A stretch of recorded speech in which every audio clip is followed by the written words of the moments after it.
I don't watch these enough.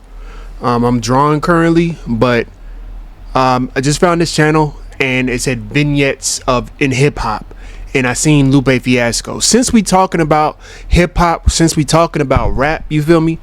Since we talking about that shit, I think that I'm surprised is that people like Lupe Fiasco hasn't said anything. You know what I mean? People like motherfuckers that basically really be on that, not lyrical miracle. I don't think that, well, me personally, I think that with Lupe Fiasco, as far as his personality, that's just a whole nother ball game. His personality, I be hearing that people be telling stories of how they their interactions with Lupe, and he's kind of like a Kanye type of vibe. I'm not gonna hold you. Like he thinks very highly of himself, which he should, right? But he thinks very highly of himself, almost in a sense to put down other people. With the interactions that I've heard with Lupe, it was real kind of like, you know what I mean? And again, I don't know about their personalities. I never met the dude. All I'm saying is, when you hear people saying, hey, that's a duck, quack like a duck, you know what I mean, move like a duck, it's probably a duck, you know what I mean? So that's just don't meet your heroes, for lack of better words. Don't meet your heroes. Kanye West was my fucking hero. We seen what the fuck happened to him, you feel me? But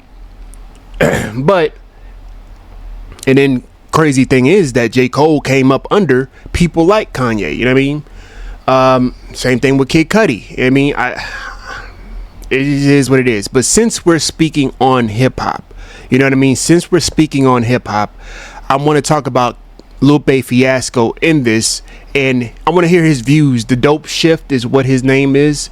Never heard of his channel, just came across him, but it was interesting, the thumbnail, because it had Lupe Fiasco, and I never heard of this term of vignette in hip hop. Never heard of it. It's new to me. The most underrated storytelling techniques. But as he explained it, I'm like, oh, well, I love this shit. I love vignettes in hip hop. You know who else does this same type of shit? And I love the fuck out of that shit? Ghostface fucking Killer. Okay? Fish scale nigga. I know Supreme Clientele. Cliente. You feel me? I know y'all niggas. But for me, my favorite album by Ghostface was Fish Scale, my nigga. Like, that's my shit. I'm not gonna hold you. That I can let that whole thing right. You know, you go down the street, up the tunnel. You feel me? Up the tunnel, up Spine. You feel me? You gonna make a right on Hart. You gonna make a left on Hart. You gonna make a left on Hart. And then you go through the mouth of the tunnel. You straight at the mouth of the tunnel. Fish Scale is fucking hilarious. Fucking Ghostface is fucking.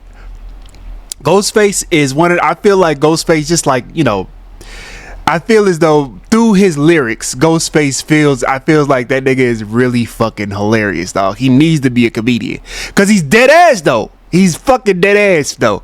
Like, he's a funny dude though. I've seen. I think they talked about him having this comic book, either him or RZA and Method Man and Redman. Some of the Wu-Tang Clan got their own comic in Marvel and shit. That's fucking dope, dog. That's dope as hell. I wonder if Lupe got his own, cause he's into that anime shit. You know what I mean? He be doing the whole samurai swords and shit like that, which I'm a component of. I love a good anime. That's my shit. You feel me? But we gonna get into it. It's called Vignettes in Hip Hop: The Most Underrated Storytelling Techniques. I'm gonna play it from the beginning. But just listen to the lyrics, specifically to Lupe. You know, another one that be on that type of time. But the thing is that I say that he does storytelling, but it's kind of like a mixture of different clashing of words. It's not so much storytelling. It's just like bits and pieces of things that he puts together, almost like it's like his words are mosaics, like mosaic pieces on a board or some shit, you know what I mean? And the person that I'm talking about is Earl Sweatshirt. I know he took this ability, this technique, the way he does it. I've heard it done before, because they're not full-on stories. He pulls like sentences together, you know what I mean? Like mosaic pieces that don't like a different color here and a different color here, and it meshes well because of the way that it's shaped. If that makes any sense, you know what I mean. But I'm gonna let it go. Rabbit dog in the yard, car won't start, rag dog playing dead. Well, Khalil got a gun he got from the rebels to kill the infidels in America. This song right here, that song right there by Lupe Fiasco, bruh. Little Soldier, little soldier, little soldier, little soldier, we're calling you, little boy. Cause man, that song right there, it gives me chills even singing that shit. Cause the guns are just too tall for you. We'll find you something small to use. Little soldier, we need you now. Like, because they still doing that in Iran. They still doing this shit. You know what I mean? The little boys that's out there, little children, like literally children are doing that. You know what I mean? I can't say too much because this is YouTube and it's owned by them people. You feel me? Y'all seen the fucking Lego? They had a fucking rap song with the Legos. Iran put a propaganda. They say propaganda, but we know what it is. They said Iran put out an AI Lego song, and guess what the fuck the song was? It was a rap song, y'all. The world is influenced by us, y'all. The world is clearly influenced by us, and it's like it goes back to what I was discussing this shit with Khan and his people, and people were like, it was somebody in the comment. I mean, it was somebody in the chat that was basically the Discord saying shit like he was saying, not to say that he was wrong, but he was trying to understand. Like, he's like, why would you talk about it in this manner when as if everything's so negative? But it's like I was trying to explain to him the way that hip hop and rap is that it's not so much a negative. I can see how it looks as a negative all the time, but it's more so the oppression. It's an opposition to the oppression, whatever that oppression may be. I can't eat, that's oppression. You know what I mean? I can't sleep, that's oppression. I can't think, that's oppression. It's the opposition to that. You know what I mean? And somebody in the Discord brought up something even more that coincides the point. Blues. It's not that blues itself is inherently bad. It makes us feel, yes, and sometimes it makes us feel sad, depressed. Even this song called Little Child, you know what I mean? Little Soldier, excuse me. It's called Little Soldier. Little soldier, we're calling you, little boy, cause the guns are just too tall to use. We'll find you something small to use. Little soldier, little soldier, little soldier, we need you now, pow. You understand what I mean? That's fucking depressing. But it's the opposition to that oppression. What is he going to war for? You understand what I mean? That and you know what really got me into that shit is, I was already into it, but as far as the lyrics, like understanding what the lyrics was my fucking teacher. I love that fucking lady. I love that lady, and I wish I could see her now. I'm grown now. I'm grown now. Because it's like, I love a sapiosexual type of conversation with a woman, boy. Like, let me pick your brain. She was like literally trying to describe to me the lyrics, and she was like, I understand that you like the song, but did you listen to them lyrics? Like, that shit is deep. And I never really listened to them until she sat me down and said, no, listen to the lyrics. You know what I mean? That's don't teach me nothing, baby. Do not have a lady teach me something, baby, boy. Shit. But I'm getting off subject. We're gonna stay focused. We must stay focused, brothers. We must stay focused. It was barely lit, air thick with dread. It's a room full of racket execs on the other end. You hear the like, it's not even about the fucking actual beat. It's about the lyrics. It's on the desk. Puts a bomb on his waist, a mask on his face, prays 5 times a day and listens to heavy metal. In a barber chair, math hard for asking if anyone tried to make you wear a dress. Wake up in the cold sweat. He was talking about that interview. With the smart guy dude. In his black book bag, his black nail polish, black boots, and black hat. He gonna blow away the bullet. They just pushed his ass. The vignette. I've never heard this term. I go by the name of Nugs. We go by the name of the Shifters. And never heard of this. That Dope Shift. The vignette is one of the most underappreciated literary techniques used in hip-hop. A vignette is basically a short, focused snapshot of a moment, scene, or feeling, rather than the traditional beginning-to-end story. It makes you do the work and fills in the gaps based on your perspective. It reminds me of that one bar by Jay-Z. Let's roll the clip. I tell you half the story, the rest you fill it in. Long as the villain win. The literary term vignette comes from the French word. That's no. Since we talking about Jay-Z, in 19th century. let's go back to that fucking yeah. Cause we need to go back to that one. Partner, pimping, Mr. Hova, Jigga what? Jigga who? Are by Jay-Z. Let's roll the clip. I tell you half the story, the rest I tell you half the story, the rest you fill it in. you fill it in. As long as the villain wins. Who does Jay-Z feel like? Who he think he like? Come on now. Kendrick won. So what's the issue, Jigga? Jigga, what's the issue, my nigga? Jigga, what's the issue? Kendrick won. Let it be. You know what I mean? Drake lost. He talk about, well, it fucks up the business. It don't matter as long as you said as long as the villain win, right? So he's the villain to some people. Cause why would Kendrick do that? Why would he do that? Why would he talking about Drake in that way? The literary term vignette comes from the French word vin, meaning vine. In the 18th and 19th centuries, the vignette originally referred to a small decorative design of vine leaves or flowers used at the beginning or end of a book chapter or on title pages. These tiny illustrations were meant to provide a brief, elegant visual. It's the little details that hinted at something larger, and when applied to literature, the term was borrowed metaphorically. To make it even more clear for you, let me tell you what a vignette is not. It's not the song Rewind by Nas, where he uses reverse chronology to tell a story backwards from beginning, middle to end. Okay. The bullet goes back Yeah, that's a good song too.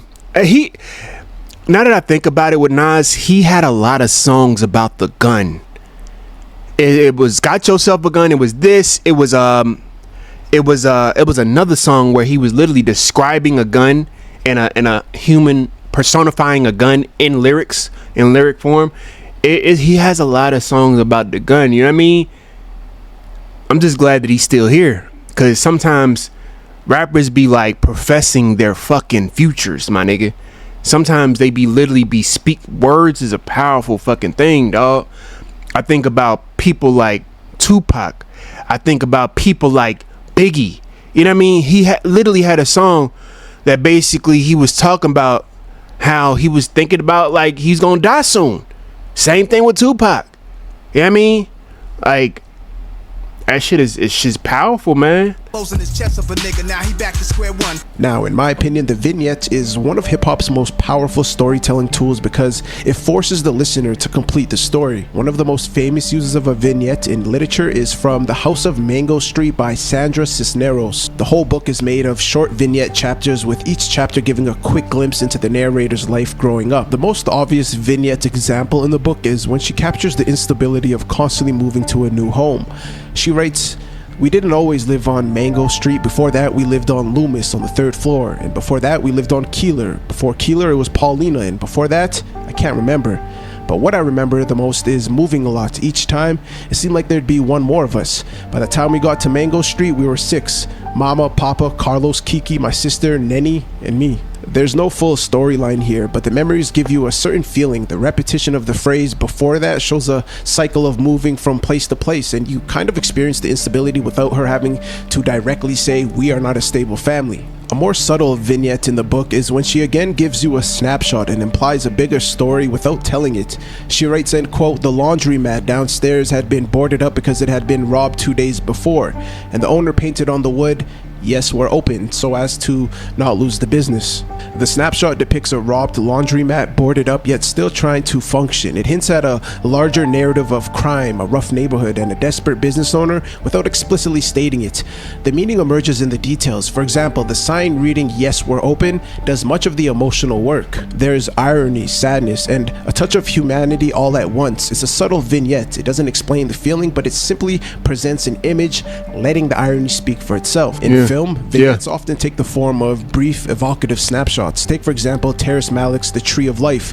The film opens up with a memorable sequence, the formation of the cosmos, the emergence of life on Earth, and glimpses of animals, plants, and humans. There's irony, sadness, and a touch of humanity all at once. It's a subtle... It said it had Brad Pitt and Sean Penn in it.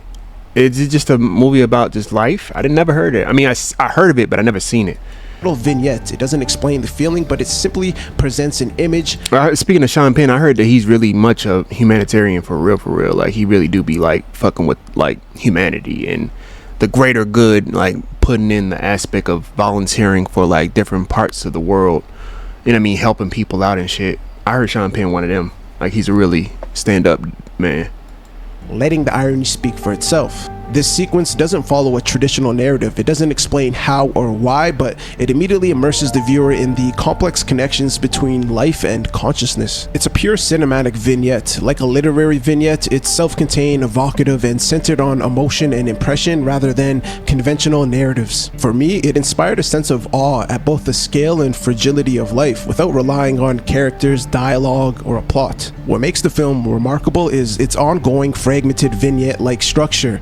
Childhood memories, family interactions, small reflections, and cosmic imagery all weave together, conveying the order of the cosmos and the unpredictability of existence at the quantum level. Personally, this is one of the films that I was having a conversation about like quantum physics, literally, and it was this dude. He was saying how he was like trying to figure out how to like. It's already out there. That's what he's saying. It's already out there. I didn't know about this shit, but there is a possibility that we can possibly teleport. I'm throwing y'all the way the fuck off. I know this is we went from hip hop to teleportation. They say that I want to make sure that I'm clear before I say that. Give me a minute, y'all. Give me a minute. I'm gonna look at this. All right. So yes, teleportation can teleport atoms, but it requires a lot of energy.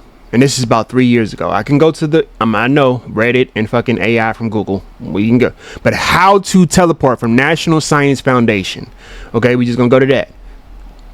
No, teleportation, National Geographic, mind you. Teleportation is no longer just science fiction. That was 2 days ago, y'all.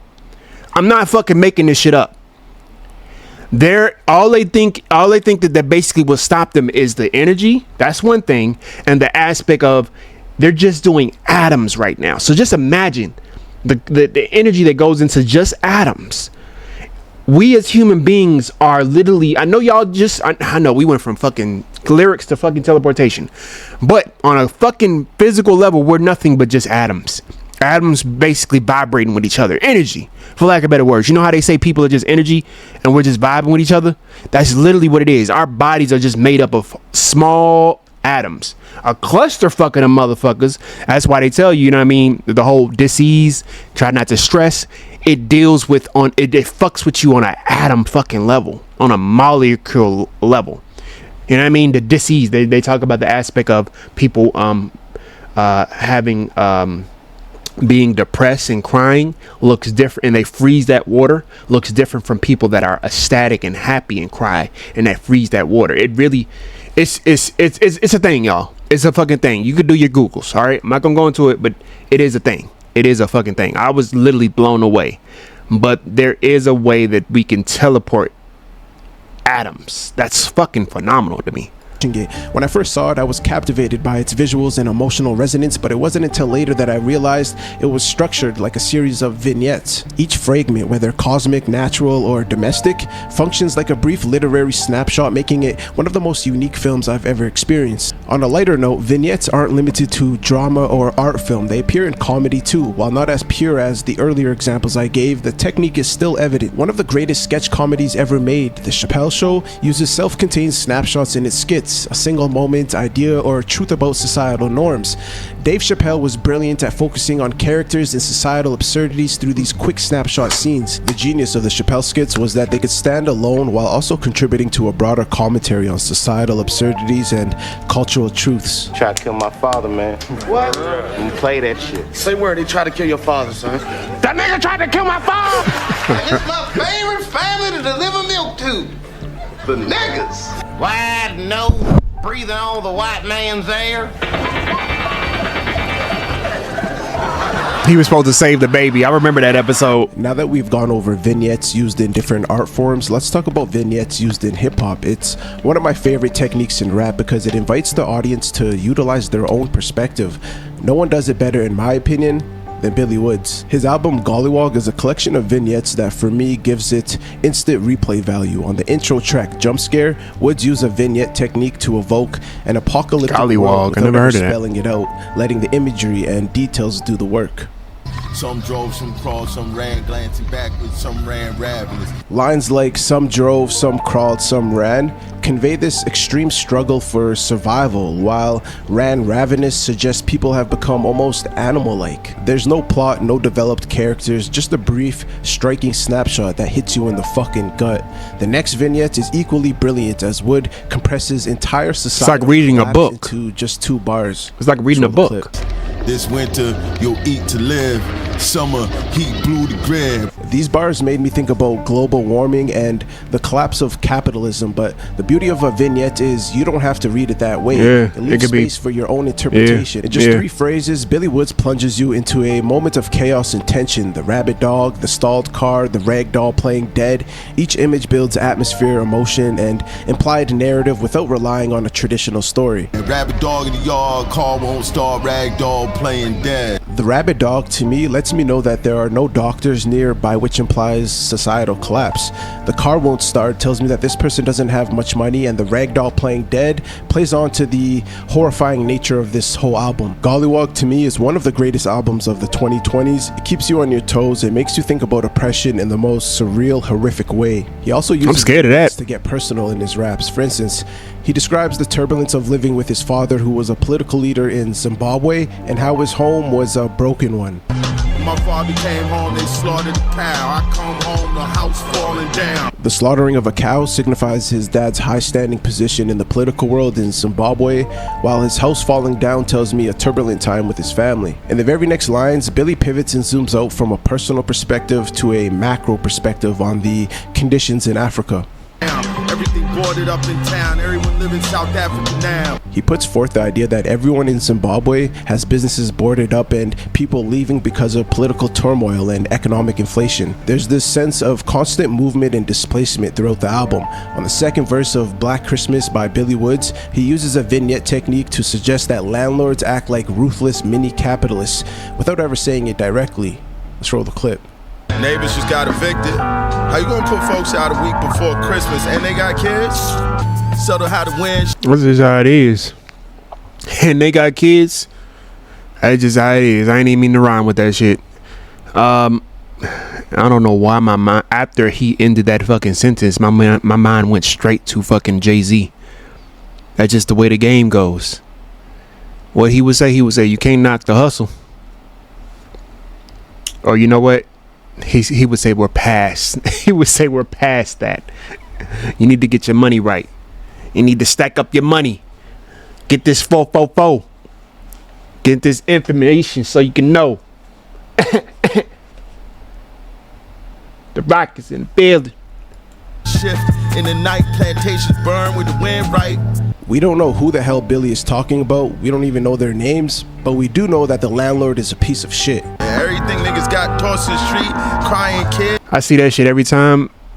I'm from Georgia. They do that shit quickly. But it's almost like they choose the days where it's gonna rain the day after. That's the most fucked up part. Like, I promise you they do that shit on purpose. I promise you. I think that them niggas go to the weather app and purposely put niggas out right before they got rain coming so they can fuck up their fucking property. Especially if it's somebody they don't really fuck with. It's really fucked up. I remember, because my job, I got to do shit that basically deals with apartments or whatnot. And I remember one time there was this set of apartments where they literally took out like 5 to 7, maybe 10 different people all at once. And it was because of the rent. It was during the COVID shit. So they was basically not doing what they was supposed to be doing, basically fixing the homes and apartments. But they was basically saying, well, now we're going up on rent. How you going up on rent when you haven't fixed any type of thing? But they were saying that because of that and gentrification, it's a whole bunch of white people moving into the neighborhood. Y'all know how that shit go. White people move back into the hoods. The rent goes sky to fuck high. It's kind of sad, but it's like, it is what it is, man. It's just how it is, man. I think that me personally, what I think that they should do, and I think that I got this suggestion from people like Tone Talks and Yvette Carnell, they do need to have a cap on this fucking rent. They need to have a cap on this shit, and it needs to be a policy that these motherfucking landlords should never be able to do that shit again. They still getting away with murder. Niggas is living in studios that cost $1,800 to $2,400, and niggas in New York talking about that's cheap. I know that's cheap, but that's hell of expensive down in Georgia. $1,800 to $2,400 for a studio, my nigga. Up there in fucking New York, they charging $24,000 to $3,000 for a studio apartment. Nigga, you got a shit where you eat, literally. Bathroom right next to the damn kitchen, and you could see straight in that motherfucker. It's crazy. Again, Billy puts forth the idea that the landlord is a piece of shit. On counterclockwise, Billy starts off the vignette by depicting waking up in the morning with presumably his sex partner, and uses a metaphor to further the vignette's detail. Let's roll the clip. Daylight crack under curtains, we lay spooning, bodies wrapped up, cups rolling belly, a serpent moving counterclockwise. Coyote loping through a canyon in the evening, the streets is abandoned to heathens. Billy Woods is probably my favorite artist when it comes to the vignette technique, but we also can't forget about other rap literature geniuses like Lupe Fiasco, MF Doom, and Billy Woods' partner in rhyme, Elucid. One of my favorite vignettes from Lupe Fiasco is MF Doom is one of them too. By introducing 3 different characters, Terry, Khalil, and Alex, each of whom turns to violence as a response. Little Terry got a gun he got from the store. Little Terry presenting an absurd sequence of events in quick succession. He buys a gun with chore money, then he robs a candy store for cookies and pennies. It's so outlandish, yet it still tells a story without spelling it out. Now little Terry got a gun he got from the store. He bought it with the money He got from his shores. He robbed the candy shop. It's better on the He floor. robbed the candy shop, told her lay down on the floor, put the cookies in the bag, take The the pennies cookies out out the the drawer. drawer. For me, Little Weapon brings up questions about gun laws and how easily someone can access a weapon in certain countries. For someone else, it might mean something completely different. To me, it evokes the image of a Palestinian teen willing to die for his sovereignty in the face of a larger empire. Yeah. He then introduces a stark contradiction in the next bar.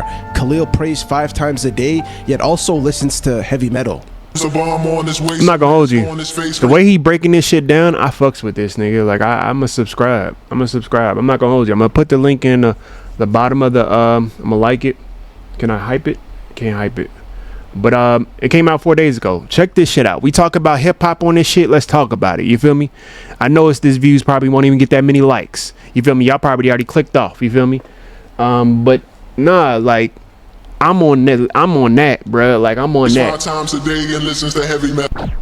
But Khalil got a gun he got from the rebels to kill the infidels And American devils. Then we move on to the next character, Alex, who you instantly realize is in America because he gets a gun from his dad. Them black hat, he gon' blow away the bully that Just just pushed his ass.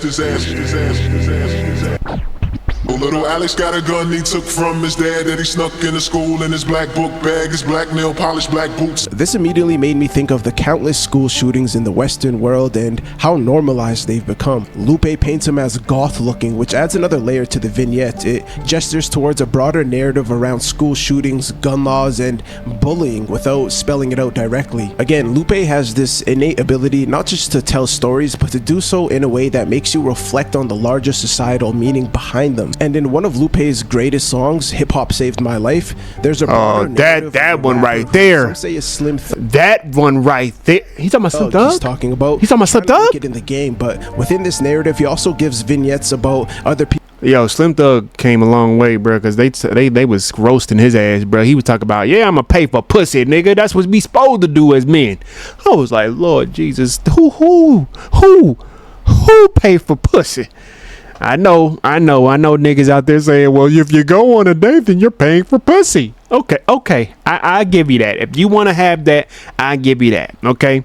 But ain't nobody is doing what Slim Thug is doing. He mean actually coming out his pocket, paying $100,000 for the motherfucking punane. You feel me? Ain't no way you gonna do that shit. I'm gonna leave it at that. I'm gonna link the video copy. I like this dude. Let me see what else he got. Like, yeah. He hip hop. The story of MIA, war displacement and spiritual. She kind of did her thing, and she realized the game is really fucked up. MIA was still like she's gorgeous.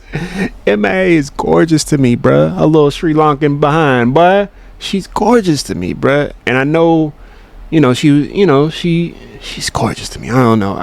Oh my gosh. I had an infatuation with her for real. I really did. And I still do, to be honest with you. Like, for real. Love me some goddamn MIA, bro. Ever since Paper Complaints came out, I was like, bro, who the fuck is this? She did her thing with a couple of the Major Lazer tracks, and I think she was on Major Lazer joints. Yeah. Because this one kept showing up, and I was like, fuck it, let me just go ahead. Yeah. I'm gonna follow you, bro. Like you alright, my nigga. Stove God hits us with the pump fake. Can he redefine Swiss Beats' career? Oh, Swiss Beats is fucking with Stove God? Wait. Swiss Beats is fucking with Stove God? That sound crazy. That sound crazy as hell, bruh. Let me get off of this. Y'all check out his video. He just put this one out. The pump fake with Stove God. He put this one out 2 hours ago. It's now 3/27/2026. Okay, check his channel out, y'all. And like that, we gone. Bun K.